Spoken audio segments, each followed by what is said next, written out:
ಇಲ್ಲಿ ಇವೆಲ್ಲ ಧರ್ಮಸ್ಥಳ ಕ್ಷೇತ್ರದಲ್ಲಿ ಇವತ್ತು ಮಂಜುನಾಥ ಸ್ವಾಮಿ ಕೃಪೆಯಿಂದನೇ ನಾವು ಇವೆಲ್ಲ ಸುಳ್ಳು ಸುದ್ದಿಗಳನ್ನ ಹಬ್ಬಿಸಿ ಬರುವಂಥ ಭಕ್ತಾದಿಗಳನ್ನೆಲ್ಲ ಸುಮ್ಮನೆ ಎಲ್ಲೋ ಬರ್ತಾ ಇರ್ಬೇಕಲ್ಲ ಇವೆಲ್ಲ ಕತೆಗಳನ್ನ ಕಟ್ಕೊಂಡು ಇವನ್ನೆಲ್ಲ ಸುಳ್ಳು ಎಂಥ ಸತ್ಯಗಳಿದ್ರೆ ನೇರವಾಗಿ ಹೇಳ್ಬೇಕು, ನೇರವಾಗಿ ಮಾಡಬೇಕಾಗುತ್ತೆ. ಒಂದು ಸಂಗತಿಗಳು ಇರ್ತವೆ, ಅವು ಮಾಡಬೇಕಾಗುತ್ತೆ.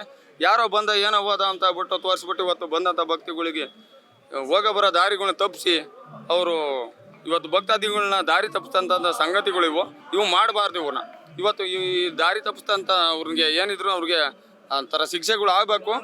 ಇವತ್ತಿನ ದಿನ ಯಾಕೆ ಇದನ್ನ ಅಂದರೆ ನಮ್ಮ ಈ ಕ್ಷೇತ್ರದಲ್ಲಿ ಯಾವತ್ತೂ ನಮ್ಮ ಹೊರ ಭಕ್ತಾದಿಗಳನ್ನ ಇವತ್ತು ಸುಮಾರು ದಿನದಿಂದ ನಮ್ಮ ಭಕ್ತಾದಿಗಳು ಯಾರೇ ಬಂದರೂ ನಮ್ಮ ಕ್ಷೇತ್ರದಲ್ಲಿ ನಮ್ಮ ವೀರೇಂದ್ರ ಹೆಗ್ಡೆ ಸಾಹೇಬರು ಅಲ್ಲಿಂದ ಆಗಲಿ ಯಾವುದೇ ತೊಂದರೆಗಳು ಆಗಬಾರ್ದು. ಈ ಕ್ಷೇತ್ರ ಬಂದ್ಬಿಟ್ಟು ಇವತ್ತು ಎಲ್ಲರಿಗೂ ಒಳ್ಳೇದಾಗಲಿ ಅಂತಲೇ ಇರೋದು. ಬರ್ದಂಗೆ ಎಲ್ಲ ಮಾಡ್ಕೊಂಡು ಹೋಗ್ತಾ ಇದ್ದಾರೆ. ಇವನ್ನೆಲ್ಲ ಸುಳ್ಳು, ಇವೆಲ್ಲ ಸುಳ್ಳು. ಇವು ಮಾಡಬಾರ್ದು, ಈ ಕೆಲಸ ಮಾಡಬಾರ್ದು ಯಾವತ್ತೂ. ಇದು ಒಳ್ಳೇದಾಗಲ್ಲ ಅವ್ರಿಗೆಲ್ಲನ. ನಮಗೆ ಎಷ್ಟು ಅಂದರೆ ಯಾಕೆಂದರೆ ಇವತ್ತು ಭಕ್ತಾದಿಗಳು ಯಾವತ್ತೂ ದಾರಿ ತಪ್ಪಿ ಹೋಗ್ತಾ ಇದ್ದಾರೆ. ಏನು ಈ ಥರ ಆಗಿದೆಯಲ್ಲ ಹಂಗೆ ಹಂಗೆ ಅಂತ ಬಿಟ್ಟು ಕತೆಗಳನ್ನ ಹಬ್ಸಿದ್ದಾರೆ. ಮಾಡಬಾರ್ದು ಈ ಕೆಲಸನ. ಇನ್ನು ಮುಂದೆ ಯಾವತ್ತಿದ್ರು ನಮ್ಮ ಭಕ್ತಾದಿಗಳು ಅರ್ಥ ಮಾಡ್ಕೋಬೇಕು.